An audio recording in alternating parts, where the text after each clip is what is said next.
Quand on a le président le plus autoritaire de la Ve République... Vous mesurez même pas les mots. Non, mais bien sûr que si, que c'est le président le plus autoritaire de la Ve République. Plus que Sarkozy ? Franchement, bien plus que Sarkozy. Vous vous souvenez des gilets jaunes? Il a dissous, c'est ce que vous vouliez. Vous vouliez la dissolution. Mais la dissolution, en gelant le corps électoral, au moment où l'extrême droite est au sommet, en espérant que la gauche ne survivrait pas à ce jeu de massacre, puisqu'on était c'était le soir de l'élection européenne, on était parti. Vous reconnaissez que le Front républicain vous a plutôt...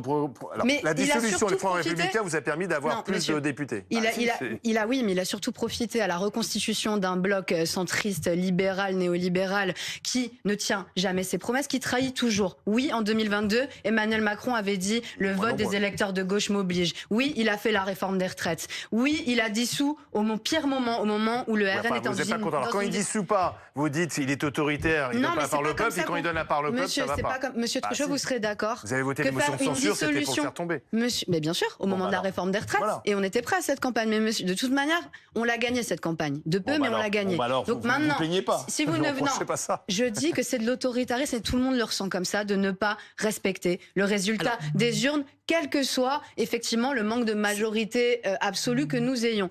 C'est assez important quand même. Qui est assez important, mais c'est pas. Je me souviens de vos propos à Madufo. Je me souviens de vos propos en 2022 par rapport à une majorité relative que Emmanuel Macron avait à ce moment-là, avec 250 députés de mémoire. Bon, et à l'époque, vous disiez, et Mélenchon disait, finalement, il est minoritaire dans le pays. Mais ça ne l'a pas empêché d'avoir un gouvernement. Il n'a pas de mandat pour appliquer son programme. Mais on peut vous retourner aujourd'hui cet argument en disant, avec 182 députés, vous n'avez pas de mandat pour appliquer votre programme. Truchot, il y a eu un gouvernement macroniste qui a utilisé 23 fois le 49.3, preuve qu'ils avaient besoin, puisqu'ils n'avaient... obligés aussi d'utiliser. Mais quoi qu'il en soit, là, c'est pire que ça. C'est-à-dire qu'on refuse de nommer au gouvernement la force qui est arrivée en tête, quelle que soit la configuration. C'est ça. Et je vais vous parler d'un article qui est quand même intéressant, puisqu'au moment où on pensait que ce serait le RN qui aurait la majorité relative, on disait pas la même chose.